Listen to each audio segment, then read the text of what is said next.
ورحمة الله وبركاته.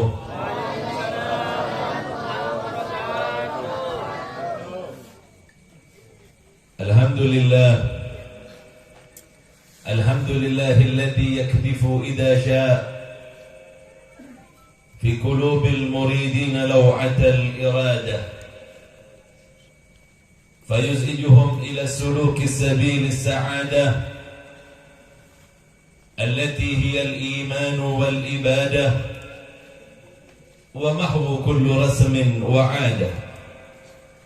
ونصلي ونسلم على سيدنا محمد سيد أهل السيادة وعلى آله وأصحابه السادات القادة. عما بعد، أيها المحترمون، para alim ulama, para habaib, segenap para tuan guru, para masyayikh, para asatid, hadirin hadirat, ikhwan akhwat yang dimuliakan oleh Allah. Ketika Allah Subhanahu wa ta'ala mudahkan lisan kita untuk bersalawat kepada baginda Rasul, ini adalah sebuah pemberian yang agung dari Allah Subhanahu wa ta'ala. Ketika Allah Subhanahu wa ta'ala mudahkan telinga kita untuk mendengar pujian akan baginda Rasul sallallahu alaihi wasallam, Allah hendak menyempurnakan pemberiannya kepada kita. Itu sebab pantas kiranya kita bersyukur atas sekian banyak pemberian Allah Subhanahu wa ta'ala, sehingga mereka yang dimudahkan oleh Allah untuk bersalawat kepada baginda Rasul, maka demi Allah, ia adalah orang yang berhak untuk mendapatkan syafaat baginda Rasul sallallahu alaihi wasallam. Hadirin hadirat, ikhwan akhwat yang dimuliakan oleh Allah, mengenal baginda Rasul merupakan keharusan.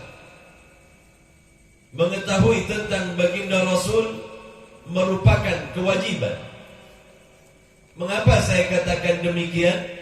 Karena banyak riwayat menyebutkan bahwa sesungguhnya kelak tak kala kita berpindah dari alam ini, ketika Allah Subhanahu wa ta'ala hentikan nafas kita, ketika telah berakhir masa tugas kita di muka bumi ini, kita akan menuju ke sebuah tempat yang kemudian disebut sebagai alam barzakh.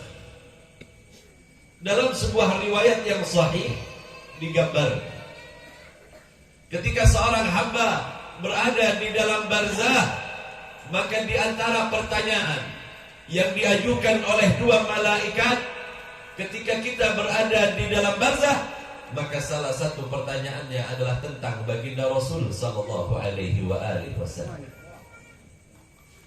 Ada sebuah riwayat hadis yang sahih disebutkan, fayaqulani lahu, kedua malaikat kemudian bertanya kepada orang yang meninggal tadi, ma hadzal rajul alladhi ba'atha fikum, apa yang engkau ketahui, siapa yang engkau ketahui seorang yang telah diutus oleh Allah kepada kalian? Konon pertanyaan ini tidak hanya diajukan kepada kita umat baginda Rasul, namun jauh sebelum baginda Rasul diutus, ini pun telah diceritakan oleh Allah. Jadi yang ditanyakan bukan kita umat baginda Rasul saja, tetapi mereka orang-orang sebelum kita, mereka orang-orang yang telah diperkenalkan oleh para nabi kepada baginda Rasul sallallahu alaihi wasallam, mereka juga diminta oleh Allah untuk bercerita tentang baginda Rasul sallallahu alaihi wasallam. Jadi pertanyaan malaikat Munkar dan Nakir, ini kalau bahasa Indonesianya Munkar Nakir, karena bahasa Madura benakeron, pakai bahasa Indonesia aja, karena banyak juga yang nggak paham. Pun tak kalah terabas amat hulu, abid tak abas amat hulu. Tapi karena banyak juga ya nggak paham bagus bahasa Indonesianya. Fayakulani lahu, maka ditanyakan kepada orang yang ada di dalam barzah, Malladhi ar-rajulu bu'itha fikum, yang telah diutus kepada kalian. Apa yang kalian ketahui tentang Nabi terakhir yang telah diutus kepada kalian?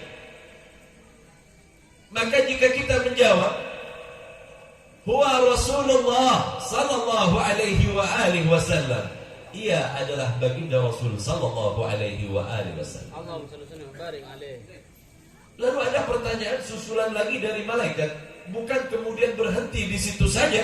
Fayakulani lahu, kemudian keduanya bertanya kembali, wa ma yudriku minhu, dari mana engkau tahu tentangnya?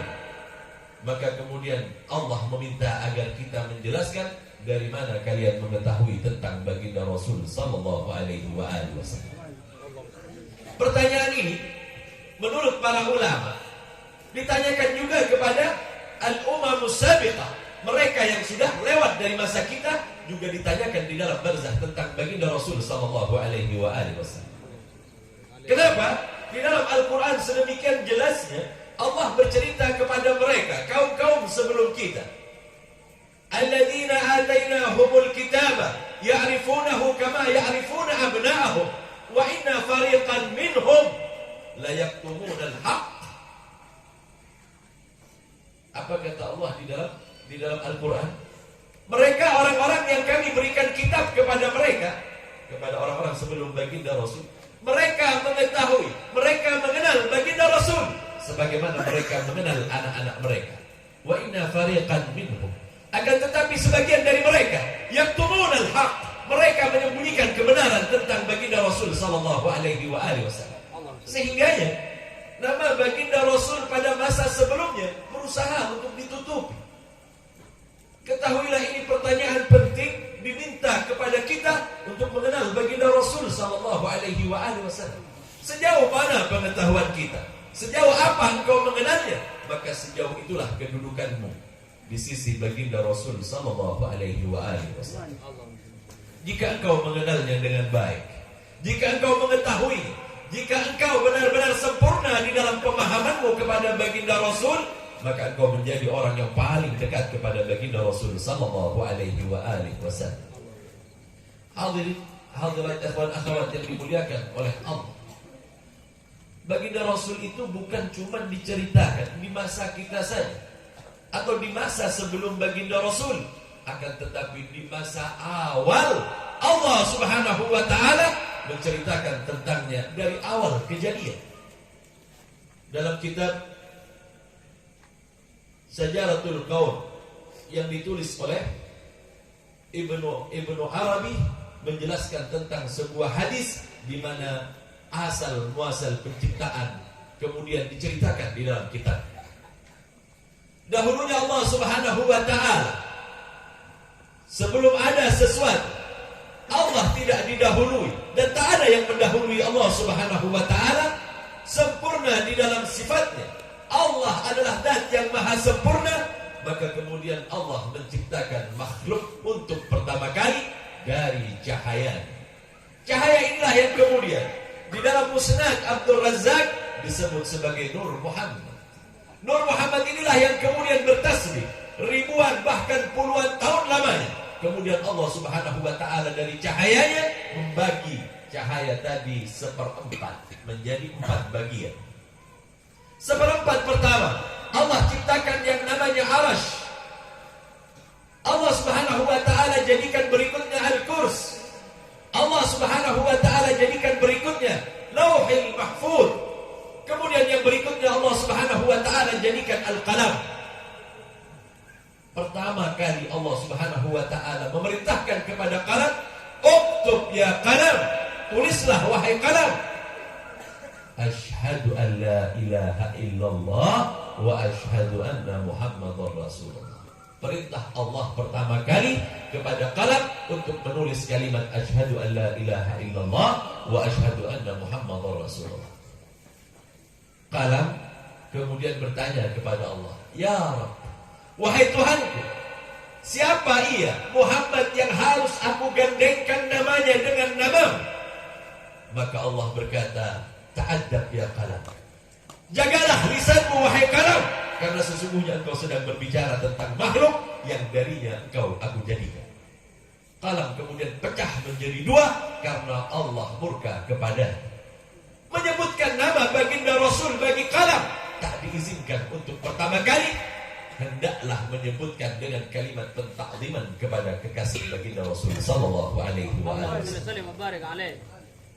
Itu sebab ini di awal penciptaan kalam hanya hendak bertanya tentang baginda Rasul, Allah memarahinya dan meminta menyebut nama baginda Rasul dengan pentakziman. Jangan kemudian kita panggil nama baginda Rasul hanya dengan sebutan nama. Demi Allah, jika engkau mengenal kedudukannya, demi Allah, jika engkau mengetahui bagaimana mulianya di sisi Allah baginda Rasul, maka engkau takkan pernah mampu untuk menyebutkan namanya kecuali engkau akan mentakzimkan setakzim-takzim. Lihatlah bagaimana paman baginda Rasul. Ia jauh lebih tua dari baginda Rasul, namun di saat keimanan bersarang di dalam dadanya, ketika keimanan muncul di dalam dadanya, maka ia mengenal kedudukan baginda Rasul. Walaupun ia seorang paman yang jauh lebih tua melihat kemenakannya, maka ia berkata, ya Habibullah, wahai kekasih Allah. Ya Rasulullah, wahai utusan Allah. Ya Nabi Allah. Mereka mengagungkan baginda Rasul, memanggilnya walaupun mereka jauh lebih tua. Bahkan kalam saat menyebutkan namanya, Allah meminta untuk menyebutkannya dengan pentakziman kepada baginda Rasul sallallahu alaihi wasallam. Di awal penciptaan ini, baru 1/4 bagian dari Nur Muhammad yang diciptakan oleh Allah. Allah jadikan makhluk-makhluk ini semuanya kemudian harus tunduk dan patuh kepada Allah. Allah meminta mereka menghormati baginda Rasul sallallahu alaihi wasallam. Saat itu manusia masih belum ada, Pak. Bumi yang kita tempati ini belum jadi apa-apa, Pak. Allah telah memuliakan baginda Rasul sallallahu alaihi wasallam. Ketika Nabi Allah Adam diciptakan, maka baginda Rasul pun pernah ditanyakan, ya Rasulullah, kapan engkau mengetahui bahwa dirimu adalah seorang nabi? Dalam sebuah hadis Abu Umamah Al-Bakhili, beliau itu pernah duduk di sekitar baginda Rasul, mengelilingi baginda Rasul. Kemudian ada satu orang bertanya kepada baginda Rasul, ya Rasulullah, mata budui amrika ya Rasulullah. Kapan engkau tahu ya Rasulullah engkau ini menjadi seorang nabi? Apa kata baginda Rasul? Kuntu nabiyan wa Adam munjadilun bainal ma'i wat turab. Aku telah menjadi seorang nabi. Aku faham bahwa diriku seorang pilihan Allah. Adam masih di antara tanah dan air. Jauh sebelum Adam dijadikan, baginda Rasul makhluk yang sadar dan paham betul bahwa dirinya adalah manusia pilihan Allah. Jika hadis ini kemudian dikatakan oleh sebagian orang sebagai hadis yang lemah kedudukannya atau periwayatannya, lihatlah bagaimana Al-Quran. Inna Allah astafa Adam wa Nuhan wa ala Ibrahim wa ala Imran alal alamin. Allah telah memilih Adam alaihissalam, Nuh, kemudian keluarga Ibrahim dan keluarga Imran. Mufassir semuanya bercerita bahwa mereka para nabi adalah manusia pilihan Allah, diangkat oleh Allah bukan karena ibadah, diangkat oleh Allah bukan karena baiknya nasab, bukan, karena mereka memang jauh sebelum diciptakan telah dipilih oleh Allah Subhanahu wa ta'ala. Atau kalau kita baca hadis yang lainnya lagi, di dalam riwayat diceritakan bahwa nur baginda Rasul sallallahu alaihi wasallam inilah yang kemudian karenanya lah diciptakan segala sesuatu. Dari awal penciptaan, baginda Rasul telah dibicarakan. Hingga sampai nantinya, ketika alam semesta ini telah selesai, maka Allah pun meminta Nabi Allah Adam untuk mengenal yang namanya Muhammad, yang kemudian menjadi sebab diterimanya taubat Nabi Allah Adam alaihissalam. Ingat, taubat di sini bukan dari sebuah dosa, akan tetapi sebuah kesalahan. Beda salah sama dosa. Setelah itu apa? Ketika di alam rahim pun Allah Subhanahu wa taala menegaskan tentang baginda Rasul. Sedemikian jelasnya Allah Subhanahu wa taala bercerita kepada kita semua bahwa sesungguhnya baginda Rasul di awal penciptaan, baginda Rasul ketika di alam dunia, bahkan ketika di alam rahim, baginda Rasul pun diceritakan kepada setiap kita. Bukankah pertanyaan tentang alastu birabbikum, bukankah aku adalah Tuhan dari kalian semuanya? Pertanyaan ini diajukan oleh Allah di alam rahim, dan baginda Rasulullah satu-satunya manusia yang sadar dan bisa menjawab bahwa sesungguhnya benar ya Allah, Engkau adalah Tuhan kami. Akan tetapi tidak satu pun di antara kita yang sadar. Maka baginda Rasul pun bercerita bahwa ialah satu-satunya manusia yang sadar benar ketika di alam rahim ia pernah ditanyakan oleh Allah Subhanahu wa taala. Berpindah kepada alam barzah, di sini pun kita akan ditanyakan tentang baginda Rasul. Celaka, sungguh celaka mereka yang tak mengenal baginda Rasul sallallahu alaihi wasallam. Dengan apa ia akan menghadap kepada Allah ketika melewati barzah dan ditanyakan tentang baginda Rasul? Mahadar rajul alladhi bu'itha fikum. Apa yang kalian ketahui tentang Nabi yang diutus kepada kalian? Siapa dia? Ketika ditanyakan tentang namanya, maka kita diminta menyebutkan nama baginda Rasul. Bukan hanya itu, akan tetapi kita diminta sejauh apa pengetahuanmu tentang baginda Rasul sallallahu alaihi wasallam. Hadirin yang dimuliakan oleh Allah, Allah ceritakan baginda Rasul dari umat pertama sampai datangnya baginda Rasul, sampai pada hari akhir nantinya. Pertanyaan barzah tetap tidak berubah. Salah satu pertanyaannya adalah tentang baginda Rasul sallallahu alaihi wasallam. Di antara kisah, setelah baginda Rasul sallallahu alaihi wasallam menyebarkan ajaran Allah, maka banyak dari keluarganya yang tidak beriman kepada baginda Rasul sallallahu alaihi wasallam, dari paman-pamannya dan dari keluarga baginda Rasul sallallahu alaihi wasallam dari sebelah ayah. Berceritalah Abu Sufyan, suatu ketika aku melakukan perjalanan dagangku saat itu, aku melintasi negeri Syria dan kemudian aku hendak masuk ke negeri Romawi. Di sebuah tempat, di sebuah kota yang bernama Elia. Sebuah kota bernama Elia. Di sana aku mendengar seorang raja Romawi yang bernama Herakla, atau dalam bahasa kita disebut dengan Heraklius. Dia sedang mendatangi kota itu dan ia sedang melakukan perjalanan. Dia ingin meninjau beberapa kota yang ada di dalamnya. Aku saat itu berada dekat di negeri Elia. Maka tiba-tiba utusan dari Raja Roma ini berkata bahwa sesungguhnya Raja Heraklia atau Heraklius ingin berjumpa dengan mereka pedagang-pedagang yang berasal dari kota di mana ada seorang yang telah mengaku dirinya sebagai seorang nabi. Diundang orang-orang Arab, pedagang-pedagangnya diundang untuk datang ke Elia. Maka aku berkesempatan, kata Abu Sufyan, aku adalah orang yang paling benci kepada Muhammad dari keluarganya. Itu sebab kemudian aku berharap aku bisa untuk kemudian memfitnah Muhammad agar Romawi kemudian memerangi Muhammad. Maksudnya dia datang ingin menjatuhkan baginda Rasul.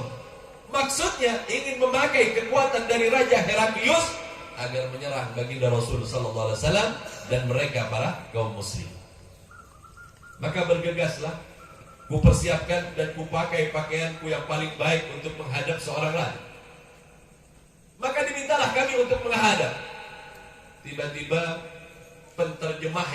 penterjemahnya bilang, raja meminta hanya dari kelompok orang-orang Quraisy yang masuk.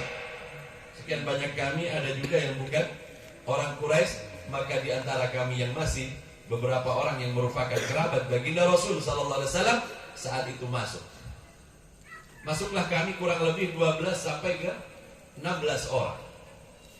Maka raja kemudian berkata kepada penterjemahnya, carilah orang yang paling dekat kekerabatannya dengan Nabi yang diutus di Makkah. Maka akulah satu-satunya orang yang merupakan orang paling dekat.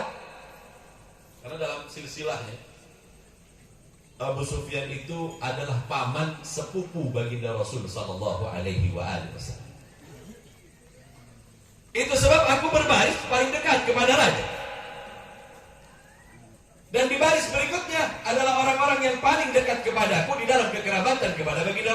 Sallallahu Alaihi Wasallam. Ya umpamanya lah, Abu Sufyan sebagai paman, ada juga di situ beberapa orang yang memiliki kekerabatan dengan baginda Rasul, sepupu 2 kali, sepupu 3 kali, paman 2 kali, paman 3 kali. Kalau orang Madura bilang pon popon, lah, paham? Yang Madura yang paham, berkumpul semuanya. Setelah berkumpul semuanya, maka kemudian Heraklius berkata, aku akan bertanya kepada kalian orang yang paling dekat kekerabatannya. Aku, wahai raja.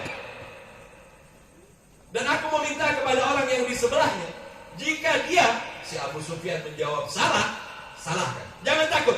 Jika dia berbohong, katakan dia bohong. Satu dengan yang lainnya memang ingin saling mendekat dan akan saling menjatuhkan, sehingga nggak mungkin saya berbohong, kata Abu Sufyan. Walaupun saya benci luar biasa kepada Muhammad, maka aku tidak mungkin berbohong karena keadaan seperti itu. Jika kalian berbohong tentang Nabi yang diutus di negeri Arab, maka ketahuilah, kalian akan aku penjarakan dan kalian tak akan boleh bisa lagi untuk berdagang masuk ke negeri kami. Maka karena takut, terpaksa aku harus berkata jujur. Raja pertama kali bertanya, wahai Abu Sufyan, bagaimana nasab dari Nabi yang terakhir ini? Nasabnya bagaimana? Nasabnya adalah nasab yang terbaik di antara kami. Tidak kami dapatkan dari garis ayah dan ibunya, berasal dari orang-orang yang tidak kami percayai. Mereka semuanya orang-orang amanah. Mereka semuanya orang-orang yang tak pernah jatuh kepada penyembahan berhala. Pengakuan Abu Sufyan. Nasabnya mulia, belum pernah jatuh kepada perbuatan yang tercela. Kemudian bertanya lagi si Heraklius, apakah sebelumnya ada orang yang mengaku Nabi sebelum dia mengaku Nabi? Belum pernah. Apakah ia pernah berkata bohong? Bahkan ia bergelar Al-Amin jauh sebelum ia mendapatkan kenabian menurut. Dan kami menyaksikan bahwa Muhammad belum pernah berkata bohong. Apa yang ia perintahkan? Agar kami berkata jujur, melakukan salat dan menyambung silaturahim. Ditanyakan lagi, pernahkah ia berkhianat? Bahkan dalam keadaan yang sesulit apapun, Muhammad tak pernah sama sekali ia berkhianat. Kita tahu baginda Rasul sebelum hijrah itu banyak barang yang dititipkan oleh orang-orang kafir Quraisy kepada baginda Rasul karena kejujuran baginda Rasul. Ketika baginda Rasul akan hijrah, karena tekanan mereka, orang-orang yang punya harta, baginda Rasul mengembalikan harta mereka sedikit pun tidak dikurangi. Kita kalau ditekan sama orang yang menitipkan harta kepada kita, bisa kita ambil, Pak. Tapi tidak dengan baginda Rasul. Ia belum pernah berkhianat. Dari masa kecilnya hingga besar, belum pernah berkhianat. Apakah pengikutnya dari orang-orang yang banyak harta? Tidak, pengikutnya banyak orang-orang yang lemah. Apakah kakeknya dulu ada yang jadi raja? Sama sekali tidak ada yang menjadi raja. Disebutkan sedemikian banyaknya oleh Raja Heraklius, maka Heraklius kemudian mendekati Abu Sufyan dan ia setengah berbisik kepada Abu Sufyan. Wahai Abu Sufyan, ketahuilah, jika benar yang kau katakan tadi, maka kelak kekuasaan apa yang ada di bawah kakiku, daerah-daerah kekuasaanku, semuanya akan menjadi kekuasaan. Dan seandainya Allah mengizinkan kepadaku, aku ingin membasuh telapak kakinya sebagai bentuk pentakliman kepadanya. Heraklius, seorang raja, tak malu untuk mengakui kebenaran baginda Rasul Sallallahu Alaihi Wasallam. Dari mana ia mengetahuinya? Maka ia kemudian bercerita. Kata Heraklius, belum pernah seorang nabi dipilih dari seorang ayah dan ibu yang memiliki nasab yang buruk.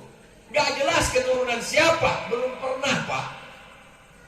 Itu sebab nama Abdullah dan nama Aminah adalah nama yang telah dititipkan. Sehingga di dalam riwayat baginda Rasul pernah menyebutkan, kharajtu min nikahin wala min sibah. Aku dilahirkan dari ayah-ayahku, dari setiap perkawinan yang disahkan oleh Allah, dan belum pernah keluar dari sebuah kekotoran di dalam perbuatan zina. Na'udzubillah waliyadzubillah. Terjaga para nabi. Bahkan para nabi tidak mungkin berasal dari orang-orang yang tidak menyembah Allah Subhanahu wa ta'ala. Bukankah cukup bagi kita di dalam Al-Quran untuk membantah tentang ayah dan ibu nabi yang kemudian disebut oleh mereka orang-orang yang tak memiliki pemahaman yang baik, disebut bahwa ayah dan ibu baginda Rasul mati dalam keadaan kafir? Bukankah ada ayat? Mengapa mereka kemudian melirik hadis? Sesahih apapun hadis, jika harus berhadapan dengan Al-Quran, dengan sendirinya batal kesahihannya karena ia bertentangan dengan Al-Quran. Di dalam Al-Quran Allah menyebutkan wa taqallubaka fis sajidin. Dan engkau wahai Muhammad takallub. Bahasa Arab takallub itu Pak, bolak-balik dari satu rahim sulbi rahim, sulbi rahim. Dari seorang laki-laki berpindah kemudian kepada seorang perempuan, dari seorang perempuan kemudian pindah lagi kepada sulbi. Mereka orang-orang yang bersujud kepada Allah Subhanahu wa ta'ala.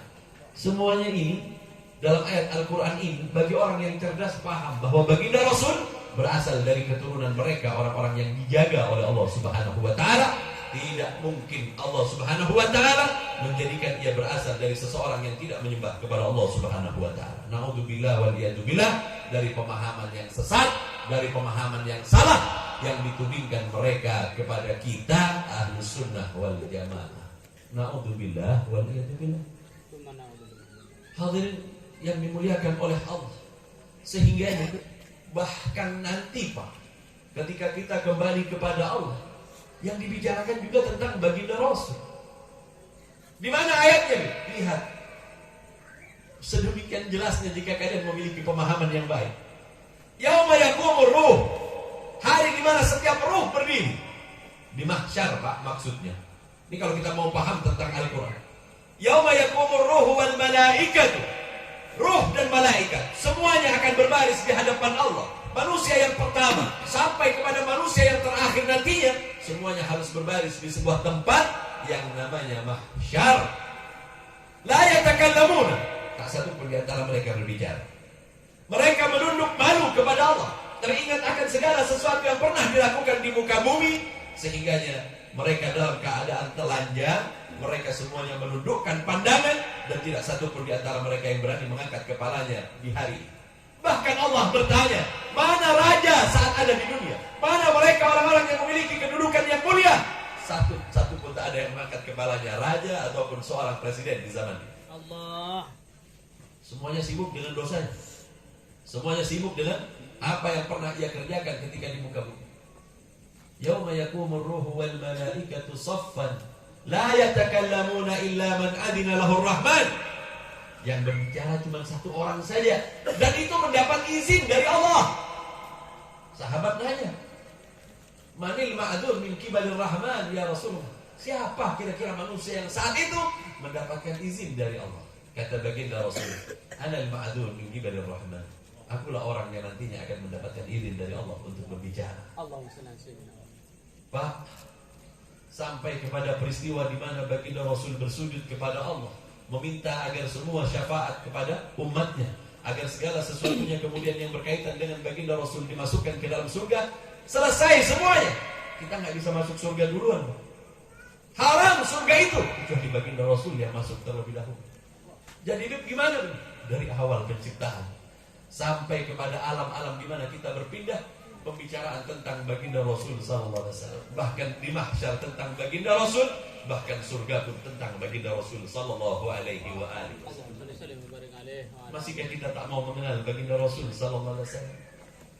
Yang jelas mereka orang yang menambah pengetahuannya. Mereka orang yang ingin mengetahui tentang baginda Rasul.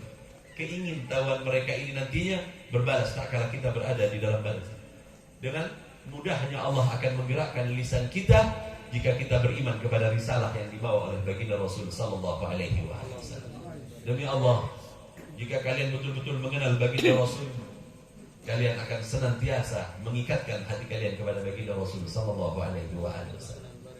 keterikatan kita sangatlah penting dengan baginda Rasul. Itu sebab ulama-ulama kita pandai, Pak. Masuk bulan Maulid, diperkenalkan kita kepada baginda Rasul. Masuk bulan Isra Mi'raj, diperkenalkan kita kepada sebuah peristiwa yang terjadi kepada baginda Rasul sallallahu alaihi wasallam. Masuk bulan Muharram, hijrah baginda Rasul diceritakan. Hampir semuanya setiap saatnya kita diingatkan kepada baginda Rasul sallallahu alaihi wasallam. Maka apa yang kita lakukan saat ini bukanlah perkara yang bid'ah. Apa yang kita lakukan saat ini bagian dari perintah Allah.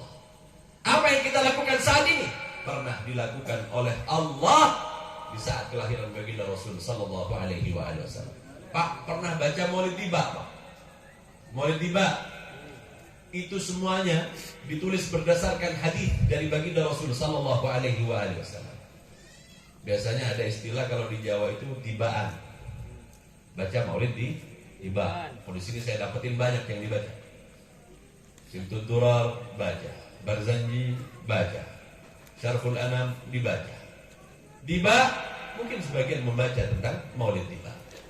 Di Tiba itu dijelaskan berdasarkan hadis baginda Rasul sallallahu alaihi wasallam. Syekh Abdurrahman Ad-Dibai beliau bercerita di saat kelahiran baginda Rasul berdasarkan hadis dari baginda Rasul sallallahu alaihi wasallam. Falamma istadda biha talaq, ketika waktu lahir telah tiba. Apa yang terjadi? Fahtazzal arsyu tarab. Arsy Allah berguncang ketika kelahiran baginda Rasul sallallahu alaihi wasallam. Arsy berguncang. Apa lagi yang terjadi? Wadajjatil malaika, malaikat semuanya berseru membaca pujian kepada Allah Subhanahu wa taala. Wasdadal kursi wa haibatan wa waqara. Allah hiasi arasnya. Bahkan di dalam riwayat disebutkan malaikat Jibril diperintahkan oleh Allah untuk menghiasi alam semesta. Dari langit pertama hingga sampai kepada langit yang tertinggi, Allah meminta untuk dihiasi sedemikian mulianya. Allah perintahkan kepada malaikat Ridwan untuk membuka surganya. Allah perintahkan kepada malaikat Malik menutup semua pintu neraka. Sehingganya saat kelahiran baginda Rasul sallallahu alaihi wasallam dibuat sedemikian mulianya oleh Allah. Allah pertama kali yang mengadakan Maulid baginda Rasul sallallahu alaihi wasallam. Terus datang orang-orang setelah kita bilang yang kita kerjakan bid'ah. Berarti Allah yang mengajarkan kita bid'ah. Jika bid'ah yang dilakukan oleh Allah, kemana pikiran mereka? Yang salah siapa? Al-Quran, hadis, atau mereka? Ya pasti mereka. Al-Quran datang dari Allah. Al-Quran datang dari sisi Allah Subhanahu wa taala kepada baginda Rasul, dan hadis-hadis baginda Rasul sallallahu alaihi wasallam. Baginda Rasul tidak mungkin berkata kecuali yang hak, yang benar, karena syarat dari perkenabian adalah harus jujur seorang nabi. Hadirin yang dimuliakan oleh Allah. Itu sebab apa yang kita lakukan saat ini adalah bagian dari apa yang pernah oleh Allah Subhanahu wa taala ajarkan kepada kita. Maka pantaslah kita untuk kemudian memeriahkan kelahiran baginda Rasul sallallahu alaihi wasallam sebagaimana Allah telah menyambut kelahirannya. Hadirin hadirat yang dimuliakan oleh Allah, berpeganglah kepada baginda Rasul, berpeganglah kepada ajaran, hidupkan sunnah baginda Rasul sehingganya kelak kita akan bersama baginda Rasul sallallahu alaihi wasallam. Ketika kita kembali pulang dari perjalanan dunia ini menuju barzah, pertanyaan tentang baginda Rasul akan dengan mudah saat kita menghidupkan sunnah baginda Rasul, saat kita mempelajari tentang sejarah baginda Rasul. Hal ini semuanya akan memudahkan kita tak kala kita kembali kepada Allah Subhanahu wa taala. Sampai suatu ketika kita berada di mahsyar dan kita berhak untuk mendapatkan syafaat baginda Rasul sallallahu alaihi wasallam. Hadirin yang dimuliakan oleh Allah, tak berpanjang lebar saya di dalam kupasan saya. Demi Allah, walaupun Allah berikan waktu ribuan tahun untuk berbicara tentang baginda Rasul, ia adalah samudera pengetahuan yang tidak akan pernah habis untuk dikaji. Darinya berasal segala sesuatu, sehingganya alam semesta adalah merupakan bagian kecil di kaki baginda Rasul sallallahu alaihi wasallam. Hadirin hadirat yang dimuliakan oleh Allah, ini sajalah yang bisa saya sampaikan. Kurang lebihnya mohon maaf yang sebesar-besarnya. Wabillahi taufiq wal hidayah wal ridha wal inayah. Wassalamualaikum warahmatullahi wabarakatuh. Terima kasih kami